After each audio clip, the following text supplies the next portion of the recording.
నందినగర్ నివాసంలో కేసీఆర్ సిట్ విచారణకు సంబంధించి కేటీఆర్ సంచలన వ్యాఖ్యలు చేశారు. మనందరికీ తెలిసిందే, 4 గంటలకు పైగా కేసీఆర్ని సిట్ విచారించింది ఫోన్ ట్యాపింగ్ కేసుకు సంబంధించి.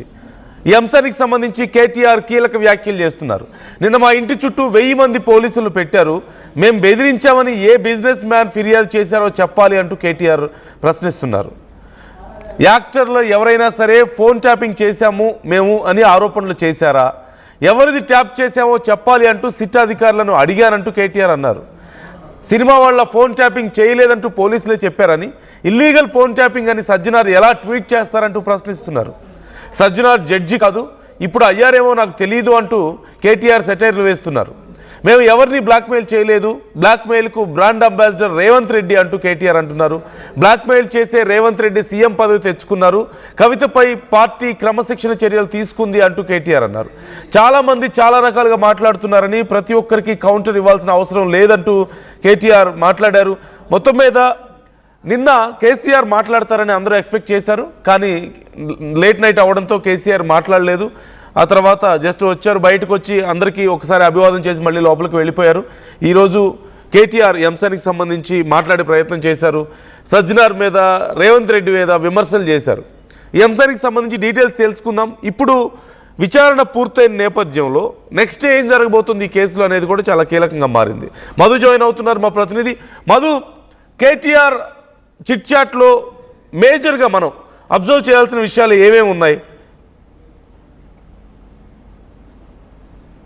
అంటే రాష్ట్రంలో పాలన చేయడం సరే రావట్లేదు కాంగ్రెస్ ప్రభుత్వానికి అంటూ కొన్ని స్టేట్మెంట్ చేస్తూనే ప్రస్తుతం జరుగుతున్నటువంటి పరిణామాలపైన ఆయన ఎక్స్ప్లెయిన్ చేసే ప్రయత్నం చేశారు చిట్ చాట్లో వర్కింగ్ ప్రెసిడెంట్ కేటీఆర్. దాంట్లో అసలు మొన్న రీసెంట్గా జరిగినటువంటి మేడారం జాతర కూడా అట్టర్ ఫ్లాప్ చేశారు. అక్కడ కనీసం వసతులు కల్పించలేకపోయారు. ప్రజలు తిరుగుబాటు చేసి మంత్రి కాన్వాయ్ పైన అటాక్ చేసేటువంటి సిచ్యువేషన్ వచ్చిందంటే అర్థం చేసుకోవచ్చు.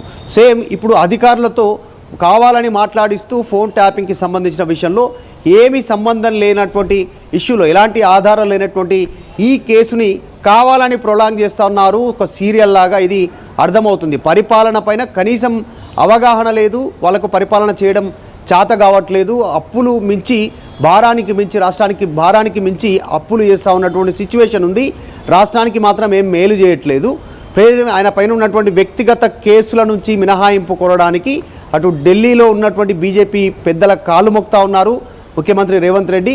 తర్వాత పదవిని కాపాడుకోవడానికి ఢిల్లీ కాంగ్రెస్ పార్టీ నాయకులకు మూటలు మోస్తూ ఉన్నారు అనేటువంటి స్టేట్మెంట్ చేస్తూనే సజ్జనార్ పైన కూడా ఘాటైనటువంటి వ్యాఖ్యలు చేశారు. సజ్జనార్ కాస్త ఆలోచించి మాట్లాడాలి అనేటువంటి రీతిలో ఆయన స్పష్టంగా కోట్ చేస్తూ, సజ్జనార్ నిన్న చేసినటువంటి ట్వీట్ పైన, నిన్న గజ్వేల్ ఎమ్మెల్యే కేసీఆర్ని విచారించాము, ఇల్లీగల్ ఫోన్ ట్యాపింగ్కి సంబంధించిన అంశం ఏమైతే ఉందో దాంట్లో విచారించామనేటువంటిది ట్వీట్ చేయడంతో ఈ ట్వీట్లు లీకులు బంద్ చేసి అఫీషియల్గా ప్రెస్ కాన్ఫరెన్స్ ముందుకు వచ్చి ఆధారాలతో మాట్లాడాలి. అయినా సజ్జనార్ పోలీస్ ఆఫీసరా, జడ్జా? ఆయన జడ్జి ఎప్పుడయ్యారో నాకు తెలియట్లేదు, మీకేమైనా అవగాహన ఉందా అంటూ ఆయన కౌంటర్ చేసే ప్రయత్నం చేశారు. సజ్జనార్ పైన ఘాటుగానే రెస్పాండ్ అయ్యారు. జాగ్రత్తగా ఉండండి అధికారులు, ఏదో మెప్పు కోసం, వారి దగ్గర ప్రాపకం కోసం, మీరు ఏదో పదవుల కోసం ఆశిస్తే మాత్రం ఫ్యూచర్లో కరెక్ట్ ఉండదు, అధికారం శాశ్వతం కాదు, గుర్తుపెట్టుకోవాలంటూ కూడా సజ్జనార్కి ఆయన కాస్త ఘాటుగానే కౌంటర్ ఇచ్చారు. తర్వాత కవిత చేసినటువంటి కామెంట్స్ పైన, కవిత వరుసగా బీఆర్ఎస్ నాయకుల పైన డైరెక్ట్గా హరీష్ రావు పైన కానీ, కేటీఆర్ పైన కానీ, కేసీఆర్ పైన కానీ, బీఆర్ఎస్ పార్టీ నాయకుల పైన కానీ చేస్తున్నటువంటి కామెంట్ల పైన రెస్పాండ్ అవ్వాల్సిందిగా మీడియా కోరినప్పుడు కేటీఆర్ రెస్పాండ్ అయ్యారు. కవితను గతంలోనే పార్టీ క్రమశిక్షణ చర్యల కింద సస్పెండ్ చేసింది, ఆల్రెడీ నిర్ణయం జరిగిపోయింది, పదే పదే అవే వాటినే మాట్లాడడానికి పెద్దగా ఏముంటుంది, కవితను ఆల్రెడీ పార్టీ నుంచి బయటికి పంపాం కదా, ఆమె పైన క్రమశిక్షణ చర్యలు తీసుకున్నాం కదా అనేటువంటి స్టేట్మెంట్ చేశారు. సో మొత్తానికి ఇక బ్లాక్మెయిల్కి సంబంధించి పిసిసి చీఫ్ మహేష్ కుమార్ గౌడ్ ఒక బీఆర్ఎస్ అంటే బ్లాక్మెయిల్ రాష్ట్ర సమితి అనేటువంటి చేసినటువంటి కామెంట్కి మహేష్ కుమార్ గౌడ్ మంత్రులు మర్చిపోయినట్టున్నారు. బ్లాక్మెయిల్కు బ్రాండ్ అంబాసిడర్ రేవంత్ రెడ్డి ఒక RTA right to information act ద్వారా ఒక పెద్ద ఆఫీసే నడిపారు. మొత్తం దాని ద్వారా వసూల దందకు తెరలేపారు. అసలు నాకు తెలిసి ముఖ్యమంత్రి పదవి కూడా బ్లాక్మెయిల్ చేసి తెచ్చుకున్నారు. పీసీసీ చీఫ్ అట్లనే తెచ్చుకున్నారు, గతంలో చెప్పారు కదా. సో ఆయన మర్చిపోయిన ఉన్నట్టు మేము ఎవరిని బ్లాక్మెయిల్ చేయలేదు, ఎవరి ఫోన్లు వినలేదు, మాకేం సంబంధం లేదు, పదే పదే కావాలని తప్పుడు వార్తలను ప్రచురించే ప్రయత్నం చేశారు, లీకులు ఇచ్చి అనేటువంటి స్టేట్మెంట్ చేశారు. చాలామంది చాలా రకాలుగా మాట్లాడతారు. వచ్చేటువంటి మున్సిపల్ ఎన్నికల్లో కూడా మెజారిటీ స్థానాలు బీఆర్ఎస్ గెలవబోతా ఉంది, ఎవరెన్ని కుట్రలు చేసినా అనేటువంటి స్టేట్మెంట్ చేశారు. తర్వాత కేసీఆర్కి సంబంధించి ఫోన్ ట్యాపింగ్ వ్యవహారంలో బీఆర్ఎస్ మాట్లాడిన తీరు, వ్యవహరించిన తీరు పైన కాంగ్రెస్ పార్టీ చేస్తున్న విమర్శల పైన మరి రాహుల్ గాంధీ, సోనియా గాంధీకి ఈడీ నోటీసులు ఇస్తే ఇక్కడ రేవంత్ రెడ్డి, మంత్రులు, పీసీసీ చీఫ్ ఎందుకు ర్యాలీ తీశారో మేము కూడా అందుకే కేసీఆర్ కోసమే ర్యాలీ తీశాం ఇక్కడ అనేటువంటి స్టేట్మెంట్ చేస్తూనే కేసీఆర్ తెలంగాణ ఆత్మగౌరవ ప్రతీక, దాంట్లో ఎలాంటి డౌట్ లేదు. మీకేమన్నా వేరే అభిప్రాయం ఉందో నాకేం లేదు, నేను ఖచ్చితంగా తెలంగాణను కేసీఆర్ను ముట్టుకుంటే తెలంగాణను ముట్టుకున్నటువంటి దానిపైన అభిప్రాయంతోనే బీఆర్ఎస్ ఉంది. అందులో భాగంగా నిన్న రెస్పాండ్ అయ్యారు బీఆర్ఎస్ పార్టీ శ్రేణులు, ప్రజలంతా కూడా వాళ్ళందరికీ ధన్యవాదాలు అంటూ స్టేట్మెంట్ చేశారు. స్టేట్మెంట్ చేస్తూనే అసలు ఈ అవకాశం కల్పించారు అంటే బీఆర్ఎస్ కార్యకర్తలు, నాయకులు తమ జూలు విదిల్చుకునేటువంటి అవకాశం ఇచ్చిన రేవంత్ రెడ్డికి కూడా థ్యాంక్స్ అంటూ కేటీఆర్ చిట్చాట్లో కాస్త ఘాటుగానే రిప్లై ఇచ్చారు. ముఖ్యంగా సజ్జనార్కి, రేవంత్ రెడ్డికి, కవితకి ఘాటు కౌంటర్ ఇచ్చే ప్రయత్నం చేశారు. యా, అంటే ఇప్పుడు ఇక్కడ సజ్జనార్ ఎందుకు హైలైట్ అవుతున్నారు అసలు ఈ విషయంలో? సజ్జనార్ సిట్కి ఆయన నేతృత్వం వహిస్తున్నారు, ఆయన హెడ్గా ఉన్నారు. అంటే అధికారులు వాళ్ళ పని వాళ్ళు చేసుకుంటూ వెళ్ళిపోతున్నారు. ప్రభుత్వం మీద ఇటు ప్రభుత్వం, మరోవైపు ప్రతిపక్షం, ఈ రెండింటి మధ్యలో గొడవ జరుగుతుంది, ఫోన్ ట్యాపింగ్ కానీ మిగతా అంశాల మీద. కానీ ఫ్రీక్వెంట్గా ఈ మధ్య చాలా విషయాల్లో లాగానే ఇప్పుడు ఈ విషయంలో కూడా సజ్జనార్ ఎందుకు హైలైట్ అవుతున్నారు?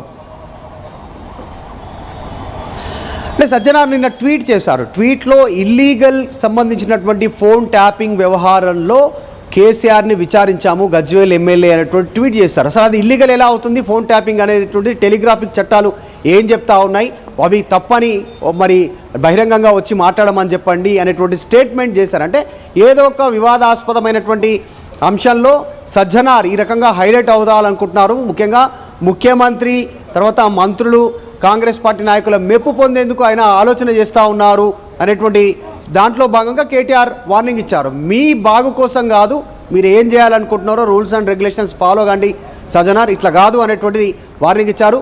సో కేసీఆర్ ఫోన్ ట్యాపింగ్ విషయంలో కూడా కావాలనే రాజకీయ కక్షతో వేస్తూ ఉన్నారు. ఇది రేవంత్ రెడ్డికి కూడా తెలుసు, ఏం లేదని తెలిసినా కావాలని సాగదీసే ప్రయత్నం చేస్తున్నారు. జనాలు నమ్మడానికి సిద్ధంగా లేరు. ప్రస్తుతం ఫోన్ ట్యాపింగ్ వ్యవహారం అనేటువంటిది అవుట్డేటెడ్ అంశం. సో దాన్ని పెద్దగా ఎవరు పట్టించుకోవట్లేదు. కానీ కాంగ్రెసే రీల్లాగా సాగదీస్తూ ఉంది. ఇప్పటికైనా అధికారులు, ఇంకా మీడియా ఈ ఫోన్ ట్యాపింగ్ వ్యవహారంలో ఏం లేదని తెలుసుకున్నారు. ఇకనైనా దాన్ని క్లోజ్ చేసి ప్రజలకు ఇస్తామన్నటువంటి హామీల విషయంలో కానీ గతంలో కానీ వాటిపైన మాట్లాడాలి. సృజన్ రెడ్డికి సంబంధించి, ఎందుకంటే సింగరేణి అంశంలో, టెండర్ల విషయంలో సృజన్ రెడ్డికి సంబంధించిన అంశంలో ఆయన ఫోన్ సంబంధించినటువంటి డేటా తీస్తే తెలిసిపోతుంది ఎవరెవరితో మాట్లాడారు, ఎవరెవరిని బెదిరించారు, ఏమేమి కాంట్రాక్ట్ దక్కించుకున్నారు ఏంటి అనేటువంటిది మొత్తం తెలిసిపోతుంది. దావోస్ వెళ్ళారు, దావోస్ ముఖ్యమంత్రి పర్యటనకు సంబంధించిన ₹1 తీసుకెళ్ళిన పరిస్థితి మొత్తం ఫేక్. అంటే మొన్న అంతకుముందుకు దావోస్లో ఇప్పటికే 3వ దావోస్ పోవడం, మొన్న గ్లోబల్ సమ్మిట్ అన్నారు, ₹1 వచ్చింది లేదు, అన్ని కాగితాల మీద ఉన్నటువంటి పరిస్థితి అంటూ కేటీఆర్ మాట్లాడారు. మరొకసారి టోటల్ దావోస్ ఈ ఇన్వెస్ట్మెంట్కి సంబంధించినటువంటి అంశం పైన మరొక డీటెయిల్ ప్రెస్ కాన్ఫరెన్స్ త్వరలో పెట్టబోతా ఉన్నాను. ప్రభుత్వానికి సంబంధించిన అన్ని బండారాలు బయట పెట్టబోతా ఉన్నాను, ఫేక్ ఎంఓయూలకు సంబంధించినటువంటిది కేటీఆర్ చిట్చాట్లో చెప్పారు. సో ముఖ్యంగా సజ్జనార్, రేవంత్ రెడ్డి, సో కవితకు సమాధానం ఇచ్చే ప్రయత్నం చేశారు చిట్చాట్లో.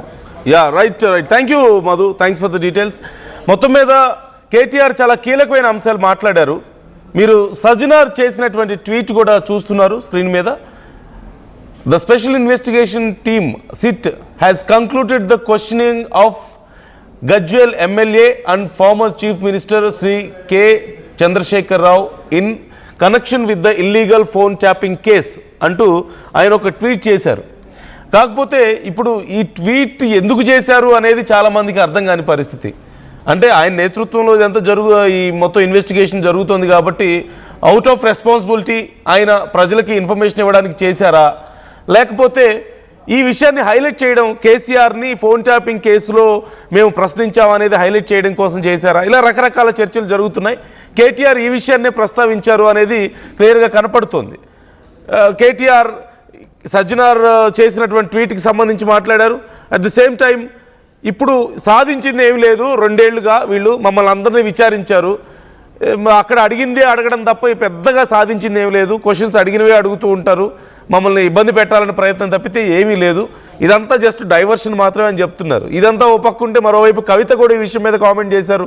నేను కూడా సపోర్ట్ చేస్తాను, అవసరమైతే విచారణకు రమ్మంటే నేను కూడా వస్తాను, నా ఫోను నా భర్త ఫోన్ కూడా ట్యాప్ చేశారని చెప్పి మాట్లాడారు. At the same time KTR మరికొన్ని అంశాలని, హీరోయిన్స్ ఎవరైనా మీకు కంప్లైంట్ ఇచ్చారా, మాట్లాడితే హీరోయిన్ల పేర్లు తీస్తున్నారు, హీరోయిన్లు ఎవరైనా మీకు కంప్లైంట్ ఇచ్చారా, ఫోన్ ట్యాపింగ్ జరిగిందని చెప్పి మా ఫోన్లు రికార్డ్ అయ్యాయని చెప్పేసి విన్నారని చెప్పేసి ఎవరైనా వచ్చి మాట్లాడారా అని చెప్పి కూడా ప్రశ్నించినటువంటి పరిస్థితి చూసాం. ఇప్పుడు అతిపెద్ద ప్రశ్న, కీలకమైన నాయకులందరినీ విచారించారు, బాగానే ఉంది. కేసీఆర్ని విచారించారు, కేటీఆర్ని విచారించారు, హరీష్ రావుని, అలాగే సంతోష్, వీళ్ళందరినీ విచారించారు. మరి దీనంతటి తర్వాత ఏం జరగబోతోంది ఇప్పుడు? మరి ఇంత విచారణ తర్వాత ఈ కేసులో ఈ విచారణ తర్వాత ఏదైనా సాధించారా? ఇదే అతిపెద్ద ప్రశ్న. ఏదైనా సమాచారం రాబట్టగలిగారా? కేటీఆర్ కానీ హరీష్ కానీ కేసీఆర్ కానీ ఎవరు కూడా మమ్మల్ని ఏదో కొన్ని క్వశ్చన్స్ అడిగారు, ఏదో సమాచారం రాబట్టారనే విధానంలో ఎక్కడ లేదు. మేమే క్వశ్చన్స్ అడిగాం అధికారుల్ని, అధికారులు నీళ్లు నమిలారు, అడిగినవి అడిగి మా బుర్ర తిన్నారు, ఇలాంటి మాటలు మాట్లాడుతున్నారు. అంటే అది ఏం జరుగుతుంది ఇక్కడ?